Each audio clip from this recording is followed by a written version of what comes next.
really excited to have you all here. We hear in the headlines as we are hearing the news, there has been a lot of talk in the news about shelters and how the City of Toronto is dealing with COVID in the shelters. And I'm sure that a lot of people have heard that there have been hotel rooms created to move folks out of the shelters and into hotels. And, compared to living outdoors, the shelters sound like a great solution, and the hotels also sound like, wow, people will be staying in hotels. That's fabulous. We don't have to worry about the homeless in the City of Toronto because they are in shelters and they're in hotels.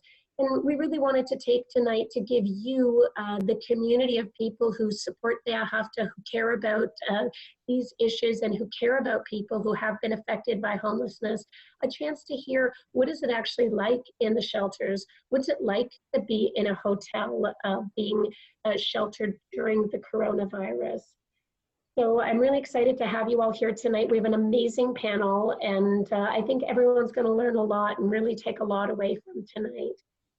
So as with our last panel, I think it's neat to start with a true and false and ask you to think about what you think the realities are. So we'll start with a question, and what I want you to do is vote in the comment section, say whether you think it's true or false. So true or false, shelters are safer now because social distancing and hygiene protocols are in place. So I'm going to give everybody a minute before I flash up the answer. So I want you to think about what you think the answer is.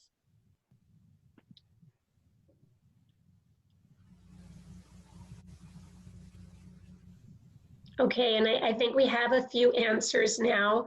So the answer is true, but because of the close proximity that has to exist in a shelter when people are living in the same space, COVID-19 outbreaks are a serious problem in the shelter system. As of May 13th, the last date that the city has posted an update on cases, for 299 cases, 9 hospitalizations, and 2 deaths in the shelter system. So what we're seeing is that there is a real problem that although efforts have been made and there has been an attempt to create social distancing and entertain different kinds of hygiene protocols, the reality exists that there still is a problem of COVID, obviously, in the shelters, which is why it has been in the news so much, which is more to the point of, why it's important for us to be thinking about this stuff and talking and really hearing from the people who are in these systems. So I am really excited to have Avram Rosenzweig, the founder of Ve'ahavta and our ambassador, here to co-host with me tonight. And he is going to be moderating our panel discussion, and his voice sounds way better than mine. Avram, thank you so much for joining us and for moderating tonight. Oh, thank you very much, Carrie, and nice job. We all understood every word you were saying clearly. There's a famous quote from the great Rabbi Cook. And Rabbi Cook said that I don't speak because I have the power to speak. I speak because I don't have the power to remain silent. And that's a really, I think, a poignant statement. And it is, because essentially that's what we're doing here tonight. I want to welcome everybody who has joined us, and certainly all those individuals who are part of putting this together. I think that each and every one of us who are a part of this are basically making that statement. We're not just here to speak so that others could hear and we could just fill up time. We are here to speak because we can't remain silent. We all know that the most vulnerable amongst us are those people living on or near the street. Some people call them the homeless. Now, can you only imagine during this epidemic where 4.4 million people worldwide have been infected, 300,000 deaths in Canada alone, 75,000 infections, and about 5,000 or 5,400 deaths. We really should be specific with numbers because every individual counts. And then on top of that, imagine not having a home, or imagine living in a shelter where you really are not responsible for yourself. You're not in charge of your own domain. Or imagine being moved out of that shelter, which you're familiar with, into a hotel that, granted, could be a better living space, but you're not surrounded by your support system.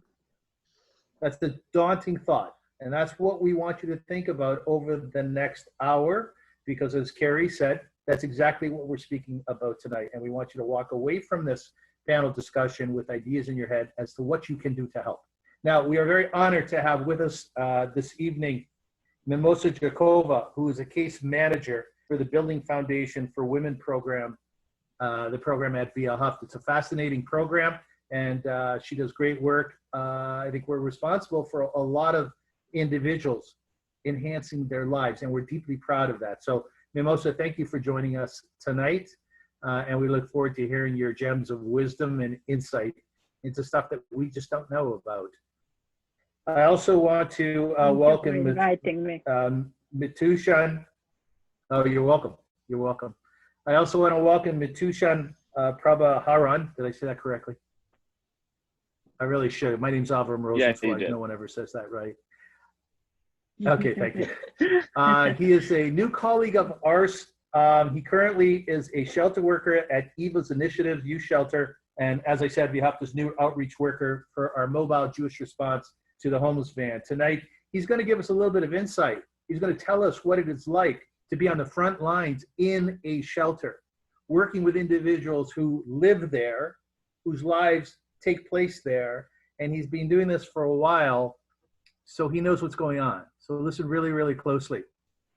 Let's start with the situation in a shelter. Shelters can be a respite, can be a place for people to go and get out of the elements for many. Now, during COVID-19, even more so, a lot of concerns surrounding distancing, social distancing have cropped up within the shelter industry, if you want, or people who are involved or watching it. Is that an issue within the shelters that people are just simply not staying 6 feet or 2 meters apart? It's a good point to bring up, but I don't think it's not people don't want to stay 6 feet apart, but that it's almost impossible to do so. That when you have a room that's the size of what your washroom is, and 4 people are in that room, and that's where you sleep, and you have a closet space that amounts to a shoebox, and then the only space that you can really go to have any room is a common space, which is shared by, in our case, more than 40 residents, right? So it becomes hard to follow procedures, and especially when you're at a place where, you know, it's not your home, it's a place that you're hoping that you will transition out of, right? So imagine being at your own home, and then speak to the matter of being uprooted to a hotel, being in your own home and just being uprooted and being shifted to a place which may be in the interim a little bit nicer, but for how long can you call that a home? So I would ask our listeners tonight, or our viewers tonight, to close their eyes for a moment, because what I'd like you to do is take us through a virtual tour. I'm thinking you walk through the front door of the shelter you work at, and it's this enormous room with tons of cots lined up and people finding their own space. Is that basically it? There are different types of shelters. Specifically the one that I work at, there's a huge common area, and then there's a male hallway and a female hallway and various, and it's a corridor, and then each room has approximately 3 to 4 beds, and it may be a small washroom that's the size of it. The entire room is the size of like a small washroom. And then afterwards, if you're speaking about the cots, more like a lot of respite centers have, where it's just a large space where we need to get people off the street so that we can give them some temporary housing. And a lot of it is a large space, like an army barracks in like downtown, and it's just cots, just beds on the floor, and a lot of people are separated by maybe a sheet of silk or something like that to give them some sort of privacy. We would ask our viewers once again to please stay with us until 9 o'clock and send your questions in, because we will do our very, very best to answer them. Mithushan, working in a shelter environment, the evening's over, it's finished, you've done your work for the day. I'm guessing it's arduous, even on the simplest days, particularly during COVID-19. You walk out that front door, you head home, how are you feeling? The problem with, especially now, is that we have to take extra precaution when we leave staff. Personally, I make sure that I sanitize like 4 or 5 times after I leave, making sure that I live with some people who could be at risk because they have underlying health conditions like diabetes as well as heart stroke. So that's an issue of, me being a staff, having to do the work that I do, also going home to people who I'm putting at risk, right, as a staff. And a lot of people, which I respect, have taken a little bit of a leave just because they have young ones or they have elderly family members that they need to take care of, and they can't put themselves in a position where, they want to do the work and, their heart is there, but it wouldn't be fair to their family for them to continue doing that work. I can only imagine. Carrie, we've lost a couple of people in the shelter system, haven't we? Yeah, we have had, there was an announcement that there was a second death in the shelter system from COVID. And so the risk is very real and the fear is justified. And that's a reality. I know that you've been spending a lot of time in our van, just keeping an eye on what's going on out there. Do you have a sense of what's going on within the shelters as well, Carrie, having to do with our clients? Less so. We have been involved quite extensively with a new rapid housing, temporary housing program that has been undertaken by the city. They've placed 87 people they have 125 units, and they are placing people into the apartments. Overall, it's a really good situation. It's a really great opportunity. It's geared specifically to the folks that the van serves, which are people, a segment of the homeless population, which is called those who sleep rough or sleep outdoors. So these are the street homeless people who have been living in encampments since, at least since March. A lot of them have been living for quite some time. And this is where we have seen a tremendous increase in the population out on the streets in Toronto. So, our van is really dealing with and focused on the street homeless. And so this is a move that is unprecedented, where housing has been created specifically for the population of rough sleepers, and they've been moved in quickly. The second group will be moving in the next week. And from what we're hearing, for the most part, it's been a very positive, experience. And what's most heartwarming is, when we're out on the street, and I was out last week, and people are telling me that they're grateful to God, and they're so grateful, and they can't believe that they're going to have their own apartment. And I think it's hard for people to understand that the folks who are living out on the streets in the middle of University Avenue, on the University Avenue median, they become a community to each other, and they look out for each other.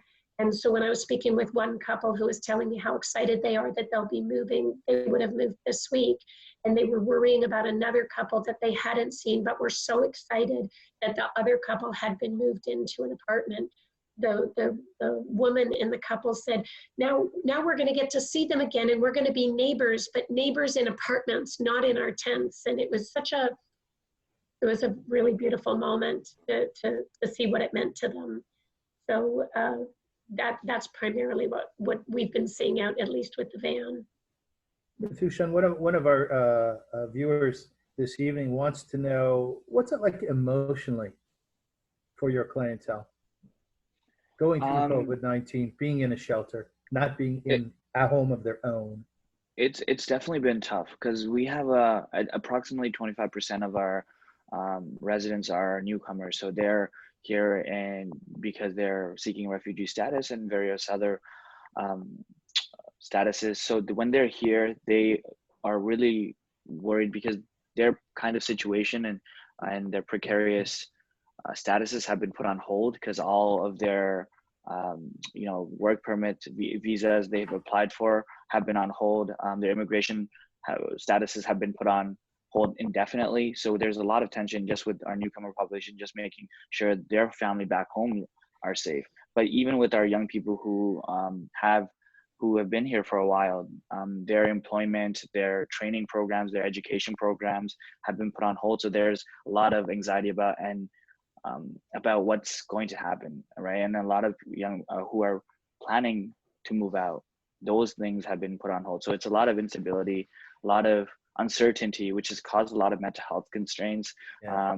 I've definitely seen an increase in like substance use, as well as precarious behavior as well. So it's been challenging, definitely, but we're doing our best to support them in any way possible. And I think one of the major challenges that we face currently is how we handle situations where we have positive cases. Yeah. Right? We had a young person who was tested positive for COVID, and how the kind of panic that sets in when you have a person who's tested and everyone's unaware if they're also positive and so forth, right? So we've really had to buckle down and really educate our young people to make sure that they're aware and that these situations that arise don't cause panic. I want to thank Yeah, Matusha on this. and Avram, like one of the things that we're seeing is that we hear from our clients that while they're incredibly grateful to have a bed indoors in the shelter system, the feelings of isolation and their fear about the future is something that's being echoed across the whole gamut. Mitushan works in a youth shelter. We're hearing likewise from our adult clients, Yeah.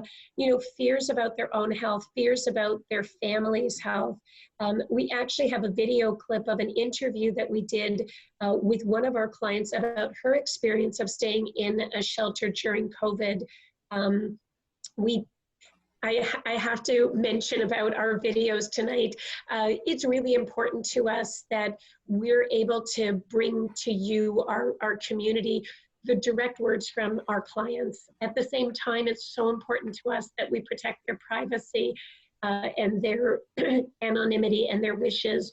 So we've had a couple of clients who have graciously offered to do interviews with us, and we've gone to, with limited technical abilities, lengths to disguise their voices. So some of the audio may be hard for you to understand, and we are not CBC, we are a social services agency, so hopefully you'll bear with us. So I'm pleased to show this next video. For me, living in the shelter has been a godsend. It's a roof over my head. It's food in my belly. It's a chance to get back on my feet. With COVID-19, I felt that with COVID-19, it seemed like I was blindsided in that I had given myself a certain amount of time in which to reach a certain aspect of my life, and I was hoping by the end of the year to transition to housing. And with COVID-19, what this has done now, this has put a spoke in the wheel that I had started, I believe, was leading me to that place in my near future. Right. With COVID-19, I no longer have an idea of where this is going to take. I mean, I know you were mentioning when we were speaking earlier that some people, who Did the video cut out? I think we had a little technical glitch. You Again, know what? not CBC. You know what? At the end of that video, the piece that we're not watching, it is so inspirational. Individual going through this, and Matushan, maybe you want to comment on this. And at the very end of that video, she makes a statement. She says, "But I am hopeful that we're going to get through this. I'm hopeful that we're going to be fine." Right, Matushan? You've heard this video. Mm-hmm, mm-hmm. And I think a lot of our young people and community members echo that statement.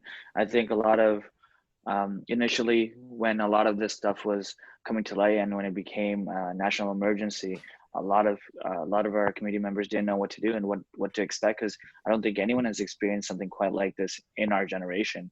And so when we speak about things that are unprecedented and our response and the capacity and the resilience of our community members, which I cannot say enough to, and the way they reacted and the way they've supported each other when they can.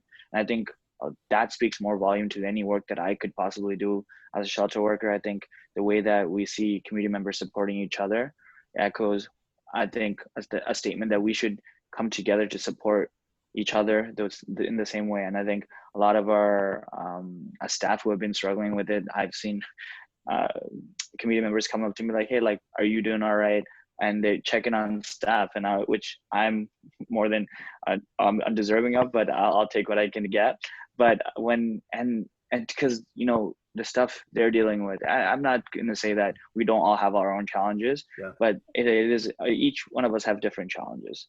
And so when we see our community members who are, you know, precariously housed and marginally housed, sharing whatever food they have left over, or or a battery charger to give to another person to make an emergency call overseas so that they can check in on their family. Those things are happening on a daily basis, and I can't speak to that enough. And those things of hope, of getting things together and getting through this together, is a statement that I think a lot of us can really get behind. I think that, you know, when we talk about that piece of hope and community coming together, it's really also about how the community of all of you who are watching here tonight have really come together. You know, we launched back on April 23rd, our first live panel, and at that time we launched a campaign. People have been calling and emailing and texting us saying, what can I do? How can I help? And our community of Wehrhafte supporters, our volunteers, our donors, people who just care, have reached out and really stepped up to the plate. So on April 23rd, we announced that we were having a matching campaign and that all donations would be matched and doubled. Then we had a donor step forward incredibly generously to entirely match that. So then we announced that all donations would be triply matched.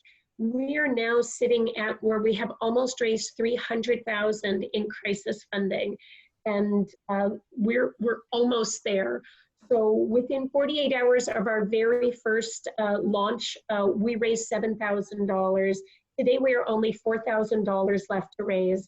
And we're really hoping that tonight we will make that final number and bring ourselves up to 300,000. The programs that we're continuing to run are, we've had to pivot and we've had to change, but when we're hearing about the isolation and the lack of access to resources, you're going to hear in a minute about Mimosa, who is working at Wehrhafte. She shifted her one-on-one work to now work over the phone with clients, supporting them with these exact needs, and we would not be able to do this without all of you. So, you know, when we talk about community coming together, there are lots of communities coming together, and it's a testament to the resilience of us as humans and how we really come together to support each other in a time of need. So I'm asking that, you know, if you're able to, please donate and help support this work. If you're not able to make a donation, there are other ways that you can help. Everybody has a role that they can play. You can run your own fundraiser on Facebook and run your own fundraiser through our peer-to-peer platform. So please go to COVID-19 Help Homelessness, helphomeless.ca. You are privy to the second in a series brought to you by Wehrhafte, giving you insight into what's going out on the street, having to do with those individuals who live there or close to the street. You're hearing about what happens inside the shelter system as we at home are warm, are well taken care of generally, are well fed, are with those whom we love. I was telling my sister tonight, yeah, it's rough and we're all getting a little bit more wonky as time goes on, but it could be a hell of a lot worse. And it is a lot worse for a lot of our brothers and sisters here in Toronto. As we go forward, I want to make a special mention of Mithushan, who is new as our colleague at Wehrhafte. And when asked if he would step in this evening, really just came on board this week, he said, yes, you're doing a beautiful job, my friend, and thank you for doing this. No worries, it is my pleasure. One of our colleagues as well is Mimosa. We introduced you at the top of the hour, and you do incredible work. You really do. You do what's called God's work, you know?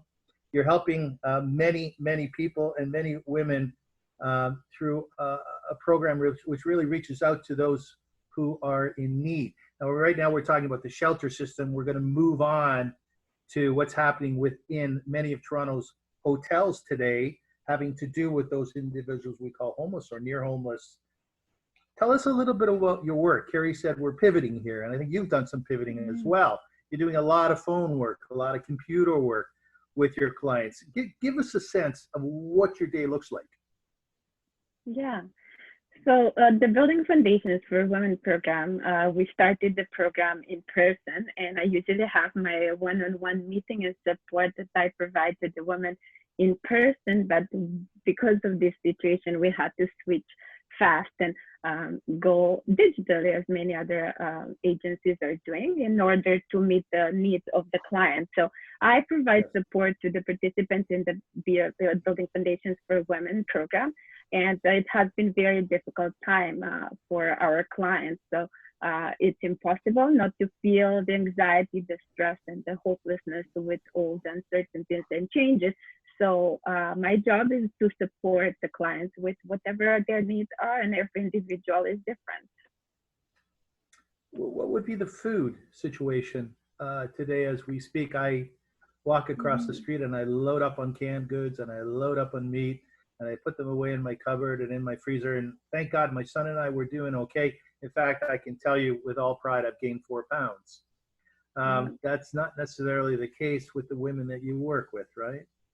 Yeah, accessing food has been a big challenge for the clients that we serve. So the food banks are open, although they have limited supplies, and many of our clients depend on accessing the food bank. So the challenge that people face is not just the limited amount of food, but also getting to the food banks. We have women who have little children. They don't have support and here to leave their children with someone. So they have to take their children to the food bank, wait there in line to secure the food. So it's not an easy thing to do, especially if you're having children. So these women are very much left on their own with very few support, and they feel fear. Every parent wants what's best for their children, but imagine the fear that you're having. Like, what are the risks that you're taking and doing all of this is a challenge.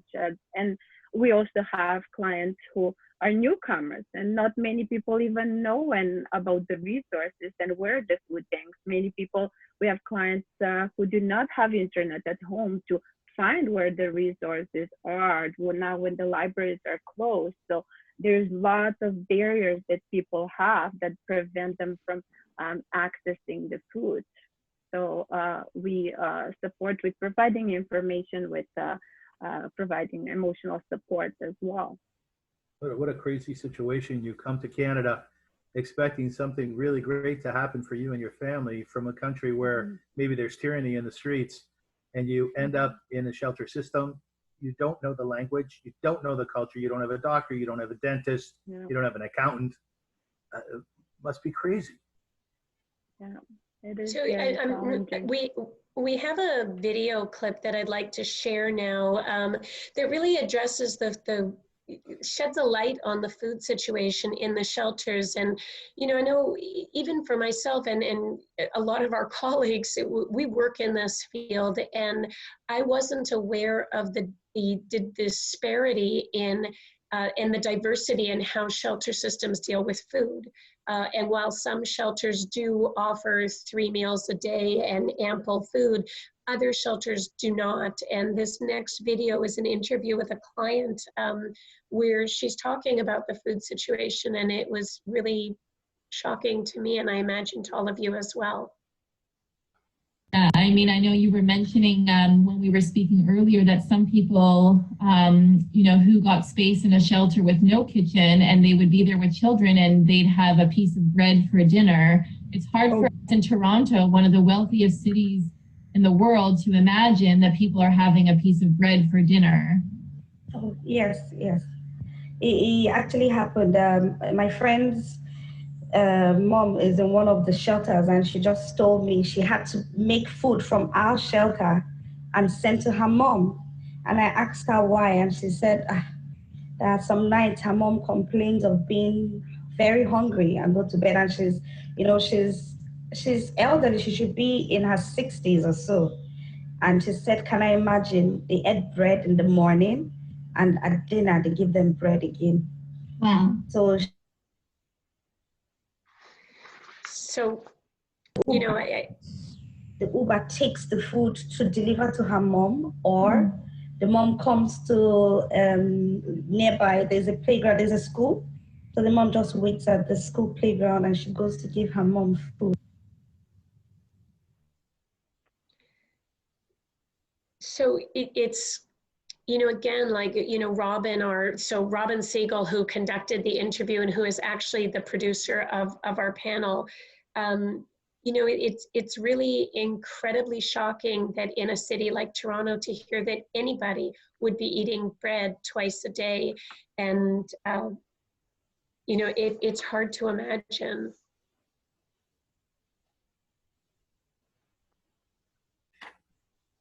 There's a beautiful quote within Judaism said, if I am not for me, who is for me?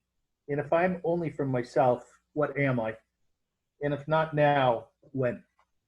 And these are really three excellent points, because we have to ask ourselves, even though everybody is being affected by the corona-19 virus, and even though we're all isolated or supposed to be, we still have the obligation as Jews, as human beings, to recognize the weakest among us, those who are the most vulnerable. And it's not us. It's those people who are living in the shelter system. It's those people who we've moved into hotels. God knows what's going to be the outcome of that, where they're going to end up after this 6 week sort of window occurs, right, Carrie? Yeah. And we have to be conscious of that. I would ask everybody who's watching this, please send in your questions. And also, please be cognizant of the campaign that we're running in order to help those who are living on or near the street, who are in the shelter system, or who are in the hotel system that the city has undertaken to help those who are in need. I love your true and false questions. They make me think. So I know that you have a question for us now. So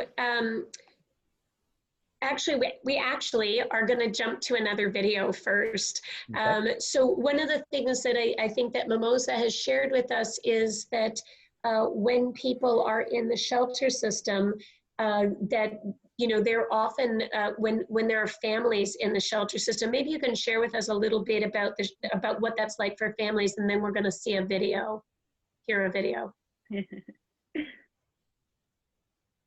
So for the clients who are being in the shelter system with the families have been very difficult. Imagine just being in one room with your children and not being able to go out and have access to the resources, and being socially isolated has huge impacts on people's health.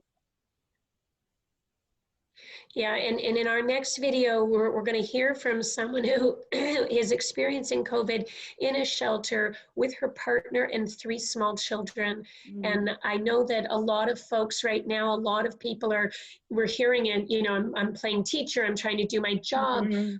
But the notion of doing all of that inside one room where you're not allowed to leave and the children can't leave. This next interview will really illuminate that. I do want to mention that in order to protect privacy, the voice sounds funny, so hopefully you can make out what she's saying. It's really impactful. Living and staying in a shelter, especially during the pandemic, was mentally and emotionally draining. I'm very grateful, of course, to the government for a roof over our heads, but being stuck in a studio room with 4 other people wasn't comfortable.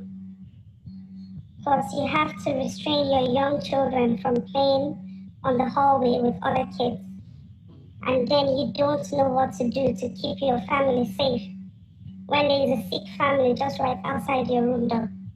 While in the shelter, nobody really says anything to you. One day I heard from a cleaner, someone really nice, and she's been so nice to me because I have been so nice to her, and she told me, don't let your children come out anymore because someone on your floor has the virus. Oh, wow. So I heard this from the cleaner. And the shelter people, nobody came to tell us that. And, 2 days after, they went room by room knocking and giving us masks without even saying why. Well, we don't need to know why. That's the way they treat. So I can't imagine being in a room with your whole family for days and weeks on end and what that would be like. But added to it, the fear that somebody outside your door is themselves sick with something that could be so dangerous to you and your children and your family, all the fears that everybody has around that, it's mind-blowing, the stress that would create. We're going to be moving now into a true and false. We've heard a lot in the news about hotels. And, when we're talking about the shelter system and a lot of people in one space, you hear that the city has created hotel spaces and you think, wow. So I don't know about everybody else, but you think about a hotel and you think about luxury and you think about relaxation and you think about room service and the indoor swimming pool. We're going to get into, what is it like in the hotels, but we'll start with a true and false. Hotels are a solution to the problem of homelessness in Toronto. If the city would just add more, the homelessness crisis would be solved. True or false? Let's hear what folks think about that.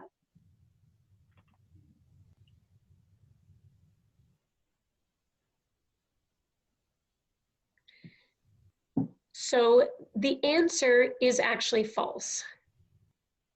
The current use of hotel rooms is temporary. It's a 6-week, on a 6-week by homelessness have really complex barriers and they require a host of varied supports to help them move towards independent living.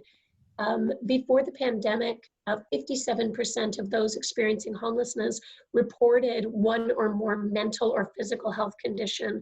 COVID-19 will likely increase this number for obvious reasons.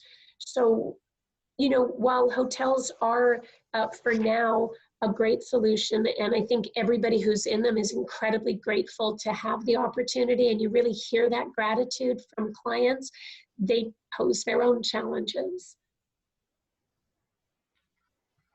Mithushan, there's been a lot of discussion within the media about hotels as an option for housing individuals who are on or near the street. I think some journalists have kind of written a certain amount of hyperbole about how our tax money is going towards bubble baths for the homeless. To me, that's an absurdity because in essence, these are individuals who are suffering a lot.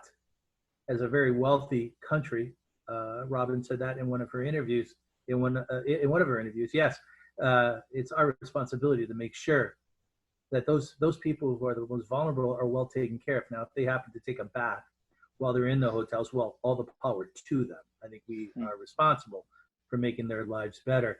Give us a sense from what you know, speaking to your colleagues and the individuals whom you've worked with who have actually gone to the hotels. How is the hotel solution looking? I think the question is twofold. First, addressing the luxuriness of a hotel. Like any other hotel, they have their amenities, but as per shelter standards and public health, our residents are not allowed to use spaces where there could be a risk of transmission. So these include swimming pools, public areas, gyms, and so forth. So essentially you're left with a dining room for people to eat and their own bathrooms, which may sound like, bubble baths and all, but it is very restrictive in the amount of time that they have to spend in there, right? Imagine, and these choices to move to a hotel aren't choices. It's really uprooting. It's uprooting where you were and taking anything that you may have that you can possibly transport and taking to an area of a city that you may not know yet, right? So imagine being with your family, living in your home, and you are forced to uproot and you can't because you can't self-isolate in a hotel. It might be good for the first couple of days of getting out of maybe your home, but it starts to wear on you as you go. And I think a lot of the pieces around this shelter safety is that it is rigid in terms of the kind of freedoms and availability of using these luxurious things. So you have a very timed meals, you have timed to go outside, you have time to use any to go for a smoke, things like that, to make sure that we're following shelter standards to provide a safer environment for our community members. And I think the larger issue of the hotel is that it's in the interim. It's the 6 to 8 weeks period where people are being given these solutions, which, you know what, for what we can do in the interim is better than not doing anything about it, right? To give people a space where they can self-isolate. So when there is an outbreak, that we can contain it, and then we can make sure we're not overloading the healthcare system. So when you look at that, these solutions are necessary to keep myself and the community members safe. Yeah, it's very well articulated. Thank you. Mimosa, mental health comes into play here. As Matushan said, you go into a hotel system and it's a limited amount of time. It's not as though individuals are going to be there for a year or 6 months or 3 months. We're now talking 6 weeks. How does that play out in someone's mind? How does it work through someone's mental health?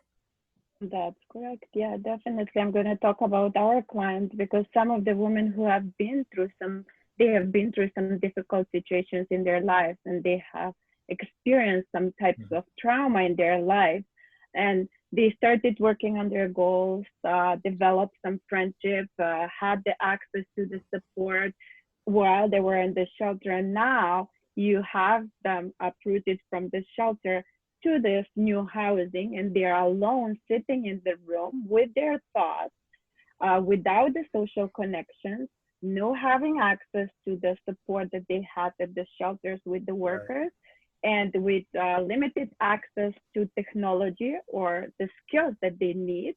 It's very difficult. And lots of ifs we hear from our clients. What's going to happen after the 6 weeks? Are they going to be able to go back to the shelter? Are they going to have a room there? So people are very scared, and the uncertainty is very frightening for our clients. Yeah, and I think that, you know, when we talk about mental health, there's a lot of talk about how this is affecting everybody's mental health. But I think that this really shines a light on people who have trauma in their background, people who don't have the stability of knowing where they're going to sleep in a few weeks. The pressure and the stress of that, everybody's feeling pressure and stress. Everybody's dealing with an unknown. But I think when you're starting from a place that is already unstable, it's magnified and intensified. And, you know, in our next video, we're going to hear from somebody who is in a hotel. And, you know, I would hate to disparage or criticize the hotels, because as Mitushan has said, these are an amazing way that the city has pivoted to create space and to create safety. But with everything that we solve and improve, it creates problems of its own. And, you know, in our next video, we're going to hear from someone who's experiencing COVID within the hotel system and incredibly grateful to be there. And at the same time, she's sharing the level of isolation, which, you know, when I imagine myself, if I was in a hotel room for 1 day, 2 days, but for a long period of time, it's looking more like solitary confinement than it is like time in a luxury unit. Let's hear another interview. Being in a hotel is wonderful in that you have your own room, your own shower, your own bathroom area. You have, I have a lovely desk which I can do a lot of work on. You have air conditioning, that's a plus. as well as you have, so it's beautiful. It's beautiful in that respect. And you have your meals by yourself. That is a plus as well as a drawback. A plus in that during the Corona times, it's safeguards you. It's more secure in that you are alone, and therefore you are aware that no one else is there with you, and therefore you safeguard yourself from the corona, from a chance of getting the coronavirus. The drawback in that is that you spend so much time on yourself. I believe that that is not a healthy thing for us to be alone as much as we have to be alone during this time. It does put a spoke in the wheel of I think it can I think it can affect your mental health if you are not strong enough. I do not believe everyone uh, could be would be able to handle social distancing in, in this way. I think it would. There are those that it will mentally affect. Yeah. Mithushan, I think one of the things that occurred to me over the years was a level of articulation that so many of our clients and people whom we work with have. That person whom we just spoke to was very clear. Was very clear. They understood what they were thinking, and they also had to analyze what it's like to be in a hotel by yourself. As Carrie said, sometimes that isolation is so intense, the noise is so loud. I'm really quite amazed at the resilience of our clients, of those people who are starving for affection, starving for love very often, starving for work, for a sense of meaning and purpose outside of what they have through their colleagues and their friends. Is this something that occurred to you when you started working in the field? Yeah, and I think for me, I think the one thing that's consistently surprised me is the resilience of our community members. And I don't want to say that, you know, you have to experience some of the things that you had experienced to build that resiliency. But if a lot of our community members who survive it, I cannot begin to fathom the things they've been through and the things they continue to go through. And then the fact that, you know, they get up and to continue to do it over because they want to build a better life. They want something bigger and better, which they deserve.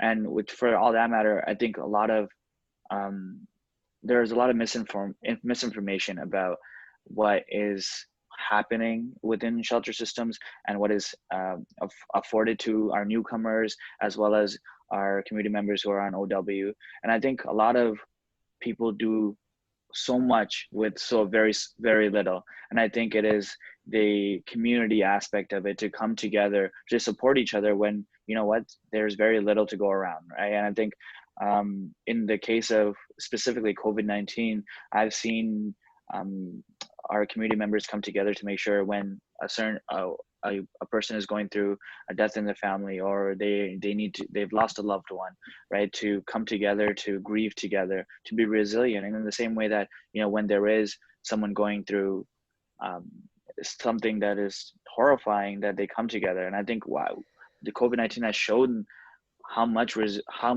resilience is within our community members, and how much more that, you know, that we can do to support them and to make sure that they don't go through this alone. Mimosa, you yourself have come from another country. You settled into Canada a few years ago, so you know what it's like to be integrated and to integrate yourself and your family. It's not an easy process, is it? Yeah, it's not an easy process. It's a journey. It's a journey, and you touched before on those individuals who have come here recently, and all of a sudden they're in the shelter system or they're moved into a hotel. Once again, I think we need to know what that's like. I think we need to understand what that's like for a newcomer. Yeah, especially in this situation, it was different for me, my experience. But in this situation right now, for our clients, is very difficult, and it affects their health, their physical, their mental health, their emotional health. The social isolation is a huge problem, and the lack of resources. Or whether we have clients who are moving to a new home, they found a new home, there is no furniture to go where to. You will have a key from your apartment, but you don't have the furniture. We have new mothers who just gave birth. Imagine giving birth now at this time, being in the hospital, knowing that you have more risk of getting the virus, not having the basic needs. So we've also seen the community coming together and being able to support our clients as much as we can through this very difficult time. Thank you. At Ve'ahavta, we have gathered up supplies, the broader community, when we've called out for things that we've been absolutely blown away by the support that we've received from the community of volunteers and donors that make up the Ve'ahavta community, and we've been able to respond to these specific needs. And I think that's something that's been mentioned and touched upon a few times as we've been talking about this, is that feeling of people are ready to move on to next steps, but there aren't next steps paid.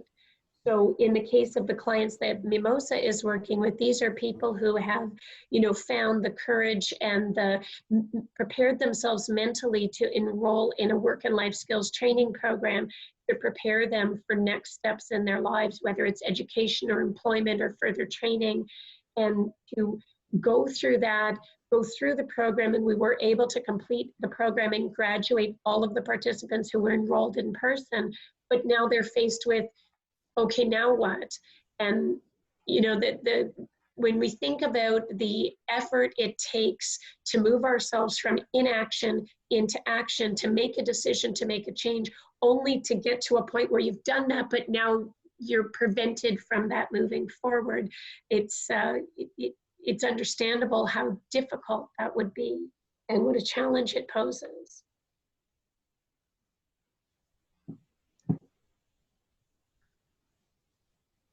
We are close to wrapping up. Do I understand that we have an update, Carrie? Yes, so we are getting really close to our goal of the fundraising. Before we move into that, I just want to introduce one more video, just another short video. We touched on the thoughts of the notion of this resilience and the optimism and the hope. And, I don't want to say that everyone's walking around saying everything's going to be lovely, because these are real challenges and we can't sugarcoat it. But in this next video, it's a really beautiful message of the caring and the support, and a message of optimism that's coming forward from some of the people who are experiencing this now. I really look forward to the future, even though it's going to be a difficult time. I really, really feel positive that we can rise up, not just myself, but as a country, Canada can rise up and we can be there for each other. Hopefully we become more community. So, again, that message of hope, that speaking about Canada and what we're capable of, again, we see this every day in our Ve'ahavta community. And, I'm going to make one more plea to everyone. We're really close to reaching our goal. We're moving in the right direction. And again, we're calling upon people from our community to, if you're able, please make a donation to our matching fund. The last day is tomorrow, and our goal is to reach 300,000. We're so close. If you can make a donation tonight, please do so. If you can't, please consider running a fundraiser and asking your friends and family to donate and support this incredible work that we're doing and this important cause during this really difficult time. Avram, I think you had a question for me. Yeah, I do. The question is, you answered it mostly. What can people do to volunteer as volunteers to help out? Yeah, so that's a great question. I mean, one of the challenges that we've faced is, half of the mission of Ve'ahavta is to mobilize people from the community through meaningful acts and meaningful volunteer roles to really fulfill the notion that we are, Ve'ahavta is Hebrew, and it means, and you shall love, as in, and you shall love your neighbor as yourself. So during this time, we aren't having in-person volunteer opportunities, but we will be getting them back online safely and slowly in the coming weeks and months. For now, we do have virtual volunteer opportunities where we have people are baking goods that will go out on the MJRH van, our mobile outreach van, to serve people experiencing homelessness. And we have, we're looking for volunteers who can do workshops in our training programs virtually. And we're looking for virtual tech support volunteers to help our participants come online using digital devices as we get those up and running in our training programs. So we will be making announcements as we go along in the coming weeks. So stay tuned to our website, read our email when it comes into your inbox. If you're not on our subscribe list, please subscribe today, because this is a moving, changing thing, and we will be sending out updates as we have them. So if you're not on our list, you won't hear about them quickly. You know, Leonard Cohen said that the cracks is where the light shines. And yep. I think with all the few cracks in this show, a lot of light shone in. And it was an outstanding show, because I think the message that we were trying to get out there of step up, be part of the solution, even though this is a difficult time for everybody, it's really more difficult for some, more so than others. I would tell you that these are perilous times, or times that we did not expect, and they came upon us very, very quickly. I mean, we've been in isolations for 5 or 6 weeks now, and it's not an easy. Eh? 8. Has it been 8 weeks? 8, 9, I think 9 weeks. End of March. It's flown past, Avram. Yeah, math is not my greatest subject. But one of the things that we're taking out of this is that the level of kindness seems to equal the health challenges that we're all facing. And there's a lot of kindness out there, and there's a lot of people responding in a very, very beautiful way. And my heart goes out, because I see that, yes, so many of us are sad, and so many of us are having such a hard time day to day. In particular, those people whom we work on behalf of, those people on or near the streets. But the kindness that we're seeing is unbelievable. It's indescribable. So focus on that. Focus on the goodness. And make sure that you share this panel discussion with others. You will be able to access it once we wrap up this evening. I think it's a beautiful piece that we're doing. So accolades to everybody at Via Hafta. Carrie, thank you so much for your leadership on this.